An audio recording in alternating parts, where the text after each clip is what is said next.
Hello students, in this video we will learn about sampling theory.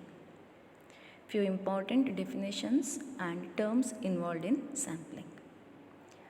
The entire group or collection of data under study is called the population. A small part of the population is called as a sample. The number of elements in a sample is known as sample size, denoted by n. If a sample contains less than or equal to 30 elements, then the sample is said to be a small sample, otherwise it is a large sample. The process of selecting a sample from the population is known as sampling. If each member of the population has equal chance of being included in the sample, then the sampling is known as random sampling. Then, testing of hypothesis. To reach decisions regarding the population on the basis of informations about the sample, we have to make certain assumptions about the population which may or may not be true. Such assumptions are known as hypothesis. So hypothesis means it is a statement formulated over the population depending on the nature of the sample. That statement may be true or may not be true.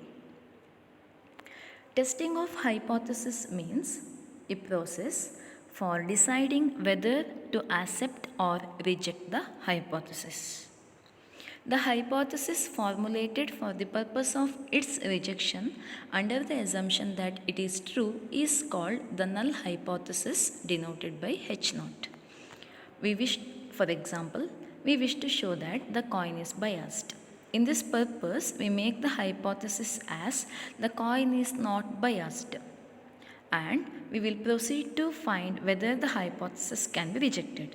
So this hypothesis is formed only to reject it, because we have to show that coin is biased, but we have taken the reverse of it and we are going to reject it. Such hypothesis is known as null hypothesis. Any hypothesis which is complementary to the null hypothesis is called alternative hypothesis, denoted by H1. Now I told we will reject some hypothesis or we may accept the hypothesis. That is depends on significance level. So let's see what is significance level. The probability level below which we reject the hypothesis is known as significance level or level of significance. There are two significant level or levels of significance, that is 5% level or 1% level, equivalently 0.05 level or 0.01 level. So very important, we have two types of significance levels. Now to calculate the significance level, we will consider with a quantity Z. For this, consider a normal population with mean mu and standard deviation sigma.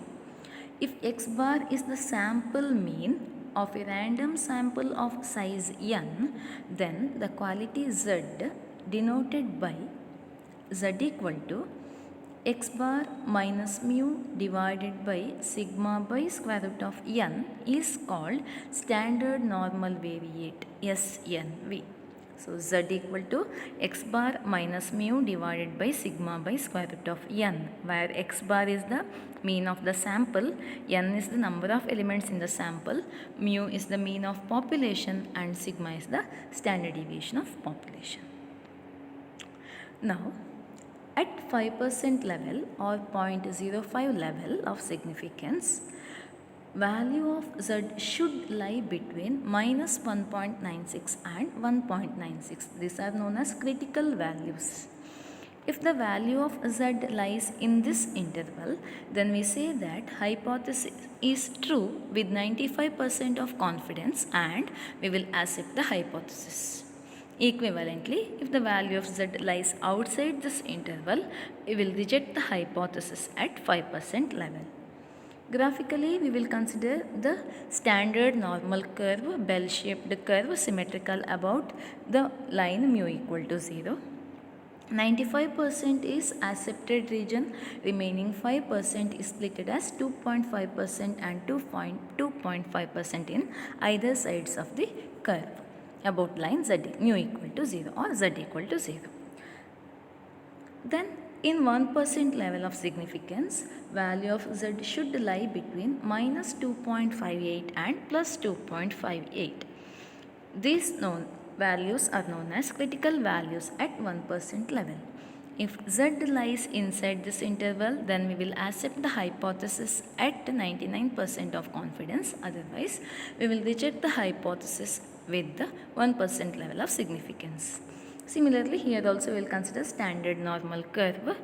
Here 99% is the acceptance region, remaining 1% is split as 0.5% and 0.5% on either side of the line mu equal to 0. These two are known as two-tailed test because we are taking both side values as critical values.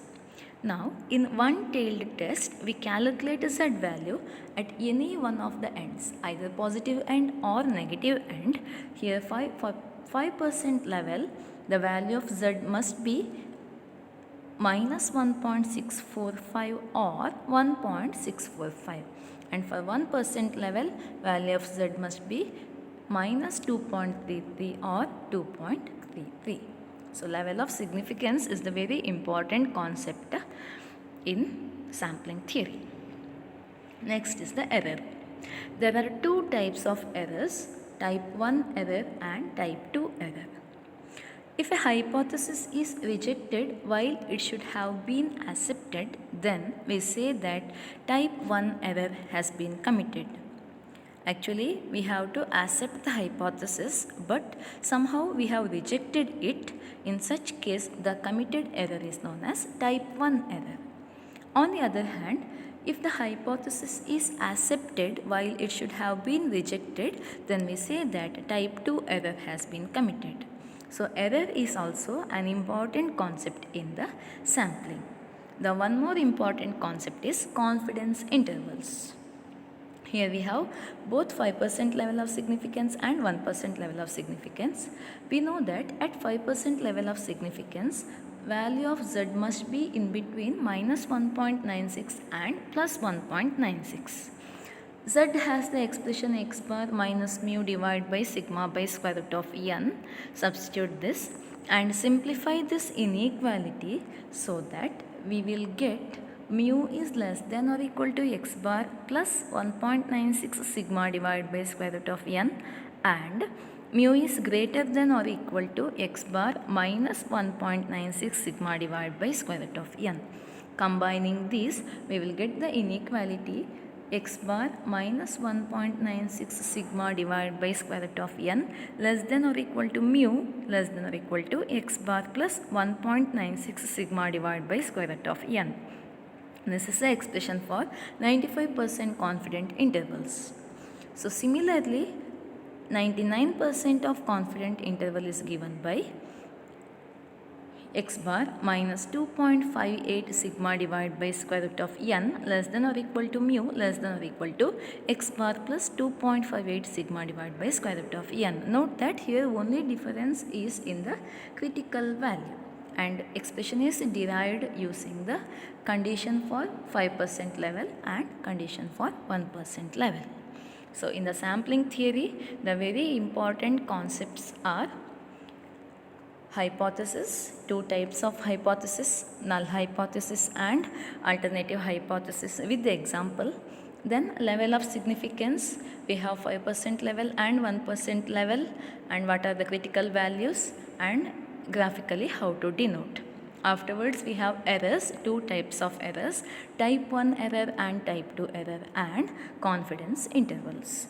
So, these are the very important theoretical concept which we come across sampling theory. Thank you.